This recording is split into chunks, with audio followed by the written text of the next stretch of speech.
petite précision d'abord. Les jeunes, est-ce que vous savez ce que ça veut dire récriminer?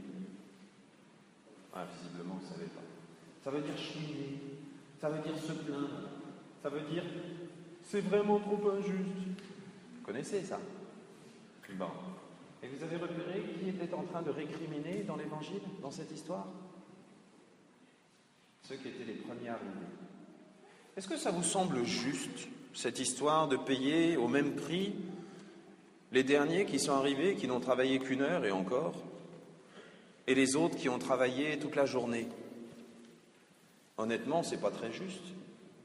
On pourrait se dire, s'ils étaient d'accord pour le SMIC, eh bien, il faudrait payer 9 fois plus ceux qui ont travaillé 9 fois plus longtemps. Mais pour bien comprendre ce texte, nous devons déjà nous remettre un petit peu dans les monnaies de l'époque. Et puis ensuite, nous devons imaginer que ce texte biblique ne parle pas simplement de vignes, de travail, de salaire, mais qu'il a peut-être encore d'autres choses à nous dire. Une première chose importante. Est-ce que vous savez ce qu'on peut faire avec une pièce d'argent à l'époque de Jésus, à part tirer à pile ou face? Est-ce que vous savez ce que ça représente comme somme d'argent? Eh bien, traditionnellement, une pièce d'argent de l'époque de Jésus, un denier, c'est l'équivalent d'une journée de travail et c'est en même temps ce qui permet à une famille d'être nourrie pendant une journée. Donc vous voyez déjà que le maître de la vigne donne à ses ouvriers, non pas en fonction du travail qu'ils ont fait, mais il leur donne en fonction de leurs besoins, en fonction de la famille qu'ils ont à nourrir. Mais est-ce que c'est juste pour autant? Est-ce que ça vous semble juste de payer pareil ceux qui ont travaillé toute la journée et ceux qui ont travaillé seulement pendant une heure? Ça vous paraît juste? Non. Et cette histoire des derniers qui seront premiers et des premiers qui seront derniers, vous imaginez si à la fin de l'année, au moment de la remise des prix, la prof disait, ou la maîtresse disait, eh bien à partir de maintenant, ceux qui auront un prix, c'est ceux qui sont derniers de maths et derniers d'orthographe. Ouais, vous seriez content? Eh ben non. Pourquoi est-ce que Jésus prend le temps de retourner comme ça les choses au risque de sembler injuste? Deux explications, mais il y en a encore sûrement des tas et des tas d'autres. Mais ce soir, on ne va pas se coucher trop tard, donc j'en donnerai que deux. Une première explication, c'est pour nous redonner le sens du travail. Souvent, quand nous pensons au travail, nous pensons à Adam qui s'est fait chasser à coups de pied, non, c'était à coups d'épée d'ailleurs, du paradis, et à qui Dieu a dit, à partir de maintenant, tu travailleras à la sueur de ton front et tu gagneras ton pain dans les chardons, les épines. Et pour beaucoup, nous pensons que le travail est une punition. Attention, avant d'être chassé du paradis, Adam travaillait, et même Dieu lui-même travaillait. Jésus nous le dit, mon Père est à l'œuvre aujourd'hui en permanence. Dieu tient le monde, non seulement il l'a créé au début, mais il continue à le tenir. Et Adam était déjà là, Adam et Ève, ne vous inquiétez pas, étaient déjà là comme pour terminer sa création. Oui, le sens du travail, le sens le plus beau du travail, c'est une coopération avec Dieu. Et ce qui fait qu'un travail est beau, ce n'est pas forcément l'argent qui nous permet de gagner. Vous avez des personnes qui sont des crapules finis, qui gagnent des fortunes en boursicotant sur le dos de travailleurs pas vraiment reconnus. Et ce n'est pas parce qu'ils gagnent plus que la plupart d'entre nous, que moi en tout cas, qui sont forcément meilleurs que la plupart d'entre nous. Qu'est-ce qui fait la dignité du travail? Justement, le fait de pouvoir continuer ce que Dieu a commencé.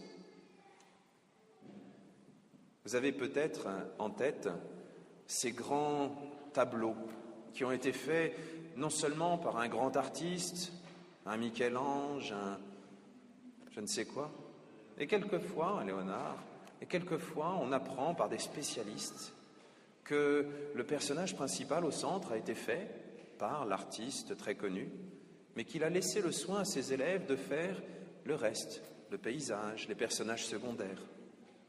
Est-ce que vous imaginez la confiance qu'il faut, lorsqu'on est un artiste, pour laisser à l'un de ses élèves, à l'un de ses amis, faire accomplir, achever ce qu'on a commencé. Il en faut de la confiance. Eh bien, c'est ce que Dieu a fait avec le monde. Il a commencé le monde, il a commencé la création, il a commencé cette terre merveilleuse que l'on observe, et puis surtout nous, il nous a commencé. Mais il nous laisse libres de faire ce que nous voulons de notre vie, même si quelquefois, la peinture est un peu gâchée, mais ça fait rien. Le bon Dieu nous aime, et c'est ça le principal. Donc, en nous donnant cette parabole un peu bizarre sur la valeur du travail, Dieu nous invite à découvrir que notre travail devrait être une coopération avec Dieu. Nous pouvons, tout à l'heure, pendant qu'on prendra le temps de silence après la communion, regarder si notre travail continue l'œuvre de Dieu ou au contraire a plutôt tendance à gâcher la peinture. Nous pouvons le voir chacun à notre niveau. Je vous ai dit qu'il y avait deux explications, parce que souvent dans le texte de la Bible, il y a une explication comme ça, le sens immédiat, et puis il y a un sens un peu plus loin. Je vous donne quelques trucs, les jeunes, mais je pense que ça peut intéresser beaucoup de monde. Dans la Bible, quand on parle de la vigne, souvent c'est qu'on parle du paradis. On a parlé tout à l'heure du paradis, vous vous souvenez ? Là où on sera avec Dieu, là où on sera heureux. Eh bien, cette vigne, c'est le moment où on commence à être heureux avec Dieu. La vigne, c'est une image de nos paroisses. Normalement, si on sait agir en chrétien, c'est une image de nos familles, c'est une image de cette terre ici-bas. Et donc la pièce d'argent, qu'est-ce qu'elle peut représenter d'après vous ? Puisque les personnes qui sont là reçoivent comme récompense une pièce d'argent. Qu'est-ce que ça sera la récompense qu'on recevra lorsqu'on sera au paradis ? Encore plus d'amour de Dieu, même plus que ça, ce qu'on recevra tous, entièrement, totalement, une pièce entière, on recevra Dieu lui-même. Le paradis, c'est le moment où c'est Dieu lui-même qui se donnera à nous, totalement. Et quand Jésus prend cette image de la vigne et des ouvriers de la dernière heure, il nous dit qu'il n'est jamais trop tard pour aimer Dieu. Permettez-moi simplement de vous donner quelques idées de décoration pour vos horloges. Le bienheureux frère Charles, vous savez, Charles de Foucauld, qui était tout seul au milieu du désert, dans son petit ermitage qui s'était construit, s'amusait à peindre des choses sur les murs ou sur des morceaux de bois qu'il trouvait. Et sur son horloge, il avait marqué « Il est l'heure d'aimer Dieu ». Eh bien, c'est ce que nous pouvons garder comme image. Nous savons tous qu'il n'est jamais trop tard pour aimer Dieu. Eh bien, nous pouvons nous dire aujourd'hui et toute cette semaine, il est l'heure d'aimer Dieu. Amen.